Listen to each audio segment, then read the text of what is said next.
So you had two incredible dark geniuses there, with and Jerry Robbins being the other one. Yeah. And there's a story in here from Sandra Lee about warning you about Jerry Robbins' dark moods. She had just done Tiger Lily with him in Well, she was Japan. one of his best friends. Yeah.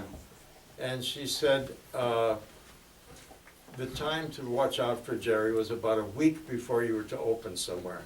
She said that's when his demons really come into play. She said if you cannot reach him with humor, stay away from him. Mm-hmm. And sure enough, when we went from Detroit to Washington, about a week before we were to open in Washington, I had some business with him. And he started to yell at me, "Where's that fucking lyric? I've been after you for 6 months." You know, and I made a joke, and he just glared at me. I thought, this is the moment, stay away from him. So I did. But I never had to do it. The dancers had the worst. He was cruel to them. And there are many stories about that. But my wife and I loved him. We just loved him. And he was a man who loved to laugh. Well, he was an absolute genius. And, Yeah. I mean, I remember when I met with Joe Stein, and Joe Stein's project right before Fiddler was a musical on Sean O'Casey's Juno and Paycock, Juno, yeah. Mark Woodstein's Juno. And years later, we were trying to revive it, and Richard Maltby and I met, and I said, why did Joe Stein have such success with Fiddler, and the book of Juno is a mess? And Richard Maltby said, because Jerry Robbins made him rewrite it 10 times, like 100 times maybe. And Jerry Robbins was just absolutely such a genius that he made such a tremendous difference in so many things. The great success of Fiddler is really due to Jerry.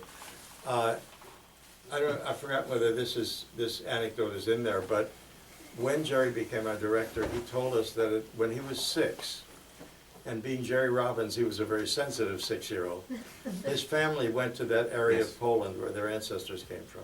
And he said he always remembered that as being a very joyous and memorable experience. Then in World War II, when he read about the Nazis exterminating these shtetls, he thought, oh my God, the one that I went to was probably one of the ones that was exterminated.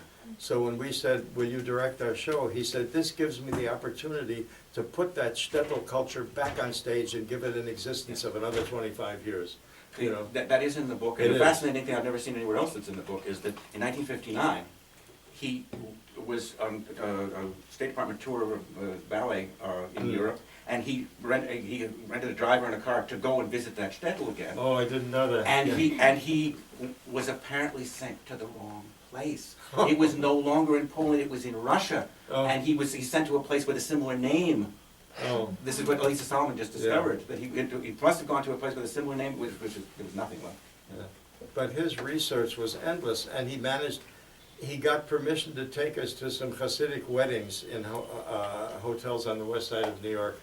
And we saw, I was not familiar with some of those traditions of dividing the space with a cord, and men on one side, women on the other, and then the bride would sit in the chair, and the women would lift her, the man would sit in the chair.